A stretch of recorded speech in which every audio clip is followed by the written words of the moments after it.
It's one of the best months of the year because of this reason alone. We also got the NFL draft mixed into the same opening weekend, which is another thing we're gonna talk about. But what are just initial thoughts on March Madness right now? I guess as far as the field that still remains. It sucks. Ben, you can roam it. Go. Let the hog go. It's horrible. I don't even know if it's much of the field as they have a former player of Duke commentating Duke games every other day. I don't know what's worse. I don't know what's worse. But I would say he's talking about the blatant bias with Grant Hill calling the games. That's I'm his telling reference. you. Arkansas hasn't shot 10 free throws. There's 3 minutes left. We're down by damn near 20. He's like, I don't know about that call on J.D. Note, who is the Arkansas point guard. I don't know about that call. It's a questionable call. Is it? Is it Grant? Or are they all questionable? The only call we've had, sir. It's literally either Duke has the fastest hands in all Hakeem Olajuwons down there, or we're getting some contact, buddy. I don't know what to tell you. But with this field, not a ref guy either. Hashtag not a ref guy. Hey, hashtag, I always say it, I'm not a ref guy. I will never complain about the refs. I've never complained, but sometimes you have to say what it is. But everybody keeps harping on this point, and it's a good point, and it's true. There is no amazing team, except the team that Arkansas played tonight has the most pro players left. Yep. And you saw it. Dude, you can talk about how Arkansas did this or that. The last 2 games, who did Duke just play? I keep forgetting. Who did Duke just play? Other than us. Tech. They beat Tech, and then they played Michigan State, and then they played Tech. So you're talking about they have played 3 fantastic defensive teams, and at points in the game, they aren't missing. The contested shots they made to open the half against us were absolutely incredible. And Arkansas, to me, is easily. You can just tell they got future pros. Like there's like shot creation and shot making. They're just like shot making right now. All day. How many shot making?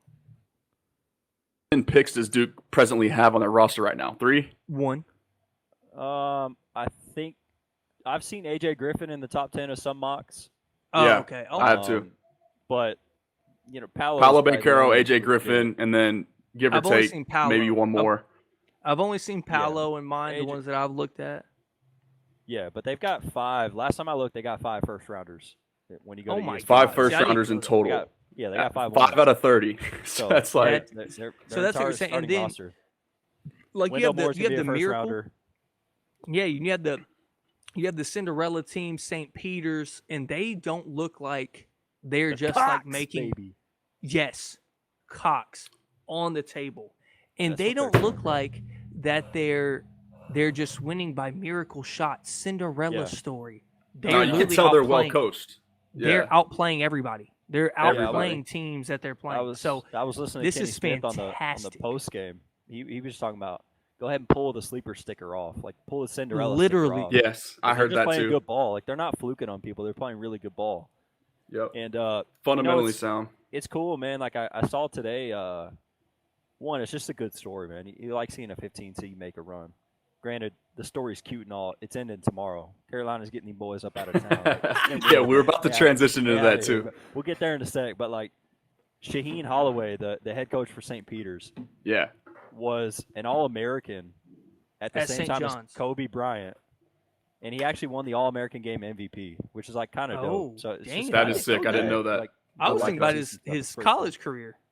So that's that swagger. You can actually. I wanted to talk about that too. I'm glad you brought up Shaheen because the first thing I noticed, I actually mentioned last night. It's another side point, but the sideline reporters have done a great job on just throughout March Madness of being very down to earth with these interviews, and they're being raw, and so they're also, as a result of that, generating a very raw and real reaction from the players and coaches that they interview, and so just spitting off of that, I thought after the game, when they punched their ticket to the Elite Eight, and we'll see them on display tomorrow against North Carolina. But St. Pete's, man, their coach, he's like, you can tell they're not surprised by this at all. Yeah. Like there's no I'm speechless, I'm at a loss for words, just like over jubilation happening with him celebrating. It's like he's stone cold staring straight into the face of the camera and telling you, look, he's like, this is what we do. Like, what y'all gonna say now? This is us. This is what we do. We belong here. All players, bro. Yeah. So I don't think it's an accident. If y'all have watched, I don't know if y'all watch Part of My Take or listen. It's a Barstool podcast. It's very good. They had him. I have, but in the past, but I don't. Yeah. I don't consistently. So I listen to them very often. They had him on, and he has said multiple times now on national television, but they were kind of ahead of the curve. They interviewed him, I think, a week ago when they beat Kentucky. Maybe when they beat Kentucky, I don't know, but they interviewed him, and he said, "It sounds nuts to y'all. I got 5 to 8 people on my roster that believe they should be at Kentucky, that believe they should be at Duke, that believe they should be at these schools that were beaten." And he talks about how much swag they have and how, and he reiterated this yesterday when they won. He said, "My team, we go out there and we play basketball and have fun. That's all we do. We go out there and hoop and we see the results." And that's what he said in that interview too. He's like, we just go out there and hoop. We don't care. We're not out there like being overly strategic and stuff. He's like, I'm not saying I don't make adjustments during the game, but he's like, we're probably the only team that you've seen in a tournament that's ever run a 4-guard set and pray they can win with this type of roster as a 15 seed. He's like, we got 4 dudes that are legit point guards that can run the offense, and we just let them run. I think it's crazy. Yep, no doubt. It's fun. I saw something that was also interesting too. Very very quickly, they were going into the tournament. They were the 237th, I want to say, out of over 300 some odd NCAA Division I basketball schools in the country. They were like in the 220, 230 range in terms of offensive efficiency per possession. And like the first 3 games in the tournament since then, they've been like on a top 5% like efficiency across the country. Like if you group in everybody in the tournament, they're like the best of the best all of a sudden. So like their offense, for whatever reason, I don't know if it's the fundamentally sound nature that they play with or just the variety of offensive sets that they get in. They are causing a lot of problems for teams. It's with all of their misdirection, all of their they're throwing like those flare screens and getting shooters open on the wing. They're throwing ball screens. They're dribble handoff. They're everything. So it's just like it's a very nuanced offense from what I just like watching them play. It's like everything seems crisp. So I just thought, I don't know if you guys have any thoughts on that. What makes a team?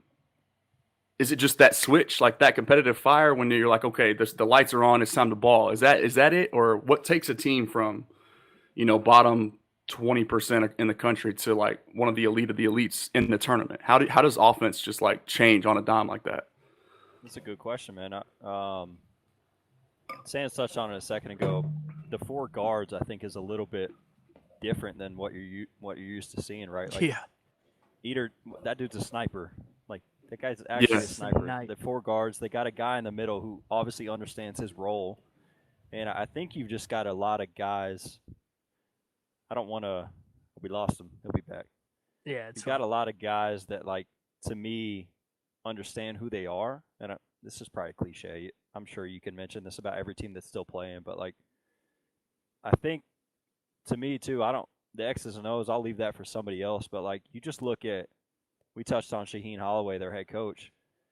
Like, here's a stat real quick. Paolo Banchero, right, for Duke. Like, he's coming in as the number 1 or number 2 best player in the country. He knows he's going to be a top 2, top 3. He'll be the 3rd pick in the NBA draft at worst. Yeah, he's top 3 lot. And I know Duke has a bunch of talent on their team, but he's taking 13 shots a game, right? Shaheen Holloway came in as a freshman, an All-American to Seton Hall, and he was a career 37% shooter from the floor. Like, not very good. His freshman year, he took 17 field goal attempts a game.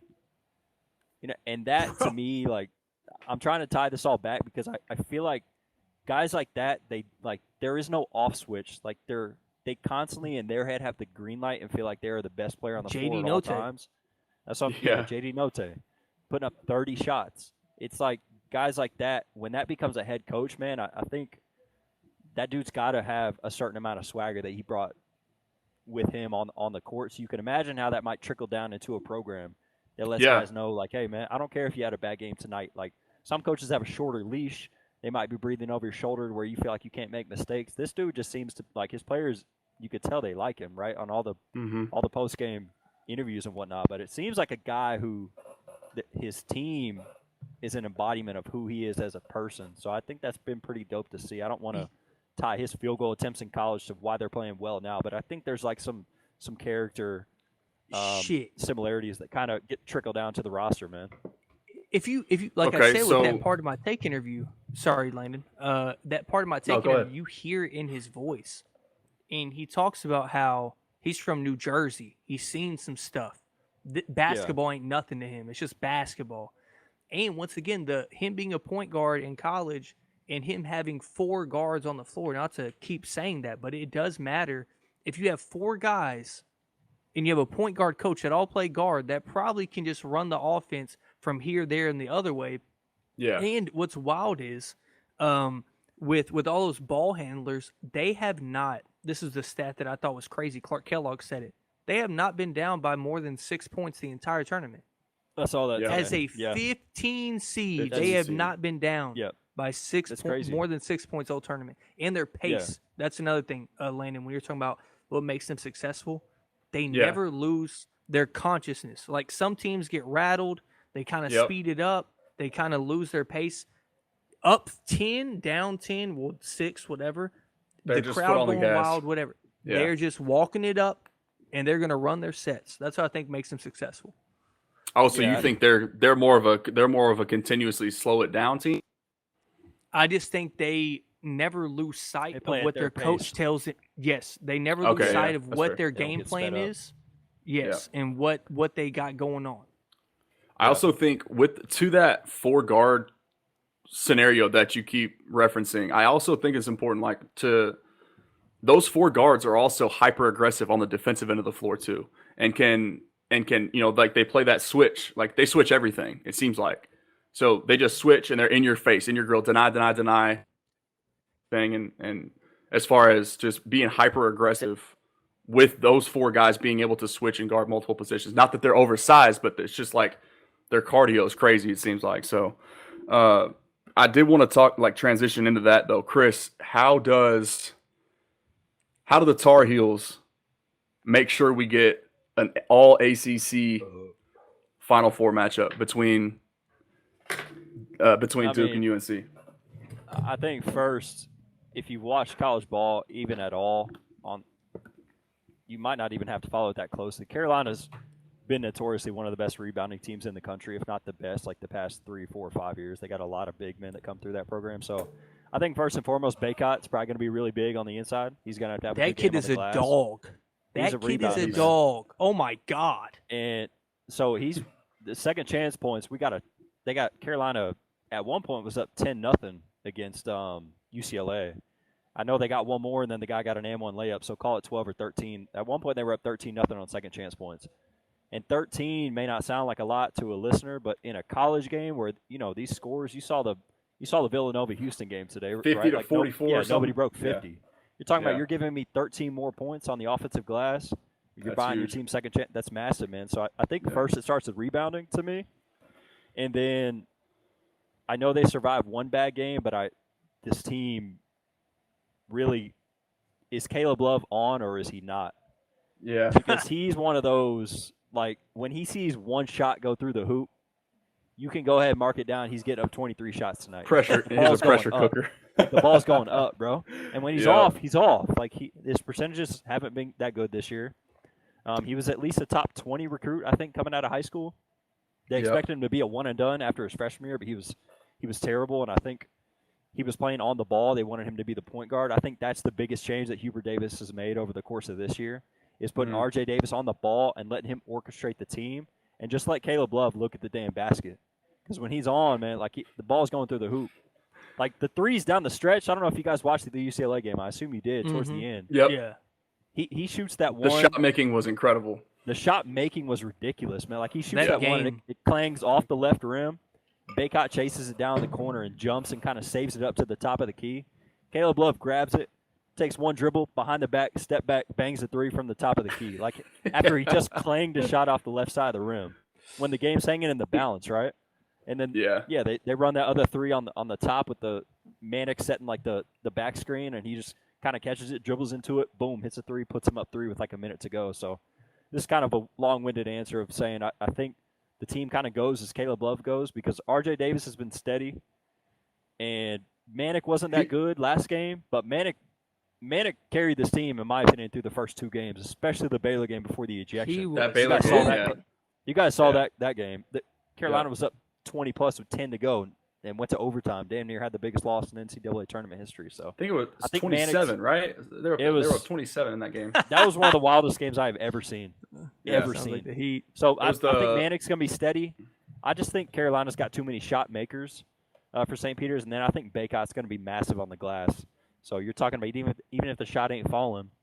Especially for a team we already talked about, like St. Pete's, that likes to play small. Very undersized. Exactly. To your point, they're very undersized. 4 guards. You're going to give Carolina's got not only Baycott in the middle, but Leaky Black. He ain't looking at the rim on offense, but he's one of the best defenders in the country, and he's like a 6'8" combo wing who can go up and get the ball off the backboard. So I think Carolina's size is probably going to overwhelm them because they're big while also remaining athletic. That makes sense. They're not just a bunch of immobile guys down there, but it's gonna be fun to see. Leaky Black, man. by the way, that's one of the best sports names I think I've ever heard. Yeah, I love that is a good name name, so. I don't know why I do, but I do. It's amazing. It's gonna be fun, man, for sure. And I think like the one thing Carolina has going too is a lot of people, when they beat Purdue or Kentucky, like you 1,000% as a player on Kentucky, you overlook St. Peter's, 1,000,000%. Like there's no way you don't. They're a 15-year or 2. Like I'm at Kentucky. Who the hell is St. Peter's, man? Respectfully, I've never even heard of your damn college. That's one thing to me that I think Carolina has going is before they beat Duke in Coach K's final game, Carolina was on the outside looking in. Like they were 1,000% a true bubble team. They were not going to get in the tournament. And I think, they're an 8 seed. It's not like they ran the table and got a 3 or a 4. I think Carolina feels just as much disrespect as St. Peter's in a way. And I really think they're sitting here saying, no, look, we got something to prove, man. Like, we're not Gonzaga. Like, we weren't given a 1 seed. We've got just as much to prove as they do. So I'm really not worried about Carolina having a letdown from the perspective of, okay, we're going to run these dudes. Like, I think they're going to come up and they're going to be ready to play just as much as St. Pete. So I don't worry about that mental lapse either. But it's going to be a good game, man. I'm stoked. Yeah, to me personally, just as a fan, without a dog in the fight anymore, I think it's crazy. We could have potentially, depending on how things go tomorrow, Duke, North Carolina, KU, all in the Final Four. Like those are blue bloods, bro. 3 of the 4 biggest, the blue bloods of the sport. Like those are the top dogs right there, man. And the non-blue blood that we didn't name is Villanova. Like right, like Villanova's some scrub. Jay Wright. But I know Jay Wright he's in the convo for best coach in the nation, and he has been for a long time, man. Yep. So that he's Final one Four of the best college coaches ever. Yeah, he is 100%. This team during March is like Villanova has that Gonzaga thing, but they're much more respected during March. It's like Gonzaga's a fluke. Oh well, they've been to 2 of the last Final Fours. When Villanova comes into March, everybody's like, yeah, they haven't played anybody all year, da-da-da, but they're coming. They don't turn the ball over. They're the opposite. You scrap their record, you're like, I ain't trying to see Nova. Because to your point, they're going to make free throws and they ain't going to beat themselves. Like, they play smart basketball, man. You see Jay Wright in that suit. Right. And they're like, shit, we're done. Like the prototypical, like, the white man at point guard who's, you know what I'm saying? Yes. Like, this team is literally just going to play smart basketball, bro. And if you want to beat yourself, by all means, go for it. We're going to be right here. We're playing our game. So that game today, too, by the way, interesting stat I saw. Villanova was the number 1 free throw shooting team in the country, whereas Houston was like 324th. I don't even know how many more teams are left in all of the entire country. Like they show up in March. Yeah. The guard play, the rebounding, and the free throws. Rebounding and free throws are critical in March. They're so cliche. They're so cliche. Yep. And then every time you go to March, you realize people still don't get this point of view for some reason. They are 18-year-olds. Most of them, and most of the teams that have seniors and shit, win the tourney or they're going further. That's why every time North Carolina gets a damn senior class, they're always in the Final Four. They're always in the – it seems every time they have 2 or 3 seniors on their team, they're always in the Final Four with some amazing freshmen. But and by the same Nazir token, Little, like who was ass, but he was supposed to be a great player. Who's turned into a good pro, like, which is crazy. Yeah, Nazir Little was supposed to be, and he was awful in college. And Kobe White was a lesser recruited guy, and he was the engine that ran the offense. So it's to the same point, man. It's the same thing with Duke. Like, I think they haven't been to the Final Four since 2015. I think I heard that right today. And granted, Coach K has been to more Final Fours over his tenure than I saw today. Jay Wright, Bill Self, and one other, and Coach K. Yeah. I'm sorry, Calipari. Coach K has been to more Final Fours than Calipari, Bill Self, and Jay Wright combined, which is it's they're incredible. all Hall of Fame coaches, easy. So but when Duke started becoming a one and done program over the past, like Mount Rushmore names, damn near. I know. Yeah, and Coach K's like, I lap them all. Right. To your point, saying it's about the seniors lasting in March. Duke's been a one and done program for the last 4, 5, 6 years. They're like Kentucky they adjusted light, and it's hard to gel when you're playing with 6 new primary players on the roster every single year, no matter how talented they are. Which I was talking to Landon about this the other day. But then you get in a game like tonight, and you're like, look, man, they just got better players than we do. Like, quite frankly, I'm not really sure what to do. So it's gonna be fun, at some point, talent takes over, but especially if the talent is well coached, like we know Duke always to be. Right. It's tough to overcome that. And it's back to that Gonzaga thing real quick. I just wanted to, the way I see it, and y'all can correct me if you think I'm wrong, but I can't do Gonzaga. They're like a too big system, right? With Chet Holmgren and Drew Timme. It's a lot of high-low action stuff, with just working those two big men off of each other. And I think what gets lost in why they seem to struggle, at least in the past 2 years when they were expected to go win the whole thing, is those two playmakers, right? Chet Holmgren and Drew Timme, they're skilled and, they have size, one of each. But that size that they dominate people with in the regular season and teams, in their conference, right? Their opponents that they're familiar with playing, doesn't always translate, because teams in the tournament, like, you name it, but last year Baylor, this year Duke, whoever, right? Like, they can match your size with Arkansas, their own version of athleticism. You know what I mean? Yeah. So yes, for sure. That it just kind of levels it out, but it's always funny to see the styles and how those styles make fights in the tourney, man. It's crazy. One note on Gonzaga, and we can move on. Did you know Chet Holmgren was the number 1 recruit in the nation, right? They got him. Yeah. They don't have a single top 100 recruit coming in this year. Not a single top 100 recruit coming in. That's pretty crazy. This may have another been thing about them is Chet Holmgren. It's so crazy what matters at the next level. Drew Timme, like, he's not even going to get drafted. Yeah, most likely. Like, you can't find him. You can't find him on a mock draft, and he's one of the best players in the country, and was expected. Like, he was the odds-on betting favorite to win the most valuable player of this tournament. Like, he was the guy. And then Chet Holmgren on the other side of that coin is like, he's 7'1". He was like 150 pounds. People call him Skeletor. Like, how can you feasibly or like realistically expect a guy like that to not get manhandled at the next level? Like, it's not a matter of gain 15 pounds really, or like he's gonna gain like 50 pounds to literally. That's to be able to, man. Because, like, to your point, Landon, that's a good point. I think, and Sands would agree, the NBA drafts on potential more than any other sport in the world. Mm-hmm. Like, you do not have to be necessarily a great Nasir Little, for example. I know he dropped a little bit, but, like, these guys with freakish tools nowadays, with the skill level on every guy in the NBA, basically. Like, we're in an age where 5 men are shooting threes. Yep. 6'9", 3 and 4s can dribble the ball and take somebody off the bounce. Like, we are in a league where your traits reign supreme, and you kind of bank on your player development to take care of the rest. And also, this, like any sport in the NBA, they like to ride trends.